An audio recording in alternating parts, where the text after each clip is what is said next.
శివాజీ లయ చాలా రోజుల తర్వాత స్క్రీన్ మీదకొచ్చారు. 'సాంప్రదాయని శుద్ధిని శుద్ధ పూసిని' మూవీ పేరుతోని. సో, శివాజీ లయ ఒక కామెడీ ఆర్టిస్ట్ కొడుకుతోని కలిపి ఈ మూవీని తీసినట్టుగా మనకనిపిస్తది.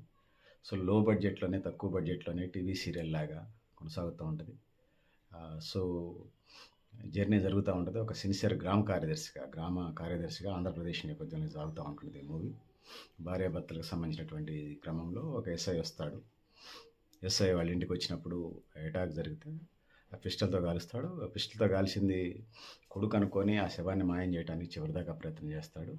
సో, ఈ క్రమంలో రోడ్డు చిత్తూరు వెళ్ళి అక్కడ అంత్యక్రియలు చేద్దాం అనుకున్న క్రమంలో అనేక ఈవెంట్స్, ఆటుపోట్లు, చెక్ పోస్ట్‌లు ఇయన్నీ రకరకాల పరిస్థితులు ఎదురవుతా ఉంటుంటాయి. వీళ్ళని ఇంకా వెనక ఇంకొక బ్యాచ్ ఫాలో అప్ చేస్తా ఉంటుంటది.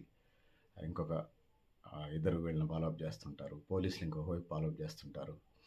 సో, ఇట్లా జరుగుతా ఉంటది. నోటిదోలెక్కువ ఇందులో హీరో, హీరోయిన్ లయ శివాజీ యొక్క కొడుకు, కామెడీ యాక్టర్ కొడుకు వాడు. నేను చూశాను నేను.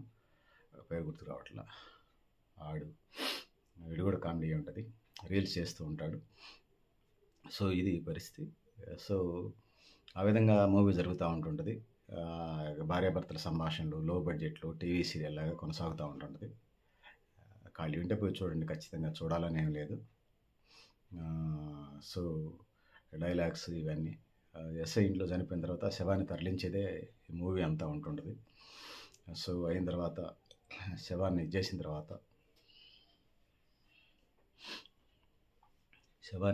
తర్వాత దాన్ని ఔట్‌కట్స్‌లో ఉన్నటువంటి చిత్తూరు జిల్లాకి ఔట్‌కట్స్‌లో ఉన్నటువంటి శ్మశాన వాటికలో పెట్టేసి వెళ్ళిపోయి ప్రశాంతంగా అనుకున్నప్పుడు, ఈ క్రైమ్‌నంతా ఫాలో అప్ చేస్తున్నటువంటి క్రిమినల్ ఎవరైతే ఉన్నారో డబ్బులు 50,00,000 ఇవ్వమంటాడు. తర్వాత రూ. 1,00,00,000 ఇవ్వమంటాడు. సో, ఇది పరిస్థితి. సరే, భార్యని, కొడుకుని అత్తగారింటికి పంపించి అతను సరెండర్ కావటానికి ఇదవుతారు. కానీ ఈ పరిస్థితుల్లో తను ఒక రీల్ చేసి పెట్టి ఆత్మహత్య చేసుకోవడానికి చేస్తారు. సో, ఎస్ఐ పిస్టలు అప్పుడు తీసుకొని ఇట్లా కాల్చుకునే ప్రయత్నం చేస్తారు. కానీ లాక్‌లో ఉంది కాబట్టి అది పేలదు. సో, కాబట్టి అప్పుడు ఐడెంటిఫై చేస్తాడు హీరో శివాజీ. సో, తన కొడుకు కాలిస్తే చనిపోలేదు, వేరే వాళ్ళు చనిపోయారని. సో, తన కొడుకు తనకు పంపిన రీల్‌లో వెనక నుంచి కాల్చినట్టుగా ఉండటం ఉన్నది. దీనికి సమాంతరంగా మంత్రి గారి పేచీ నుంచి లోకల్ ఎస్ఐకి డబ్బులొస్తా ఉంటుంటే ఆ కారులో ఉంటే మంత్రి గారు ఆ క్యాష్‌ని ఎన్ని లక్షలో మరి అది చివరిదాకా కూడా చెప్పలేదు. ఆ క్యాష్‌ని తీసుకువెళ్ళే క్రమంలో వాళ్ళ మనుషుల్ని పంపిస్తుంటారు. సో, ఇది కార్యక్రమం నడుస్తా ఉంటుంటది. ఎస్ఐ ఇల్లీగల్ అఫైర్స్ బాగా పెట్టుకుంటుంటాడు. ఈ క్రమంలో అదే పోలీస్ స్టేషన్ ఎస్ఐ చనిపోయినటువంటి పోలీస్ స్టేషన్ ఎస్ఐ కానిస్టేబుల్ భార్యతోని ఇల్లీగల్ అఫైర్ పెట్టుకొని, ఇల్లీగల్ కాంట్రాక్ట్ అక్రమ సంబంధం పెట్టుకొని ఇది చేస్తూ ఉంటాడు. తనకు తెలిసి హీరో ఇంటికొచ్చి పిల్లాడు కాల్చిండని చెప్పేసి వాడే కాల్చేసి అటు పెట్టేసి మళ్ళీ సైబర్ క్రైమ్ పేరుతోని ఇది చేస్తూ ఉంటాడు. సో, మనకి 'జబర్దస్త్ కిడ్స్‌లో' కనిపిస్తాడు ఆ కానిస్టేబుల్. సో, వాళ్ళ మీదకి సైబర్ క్రైమ్ నెట్టే పరిస్థితి చేస్తాడు.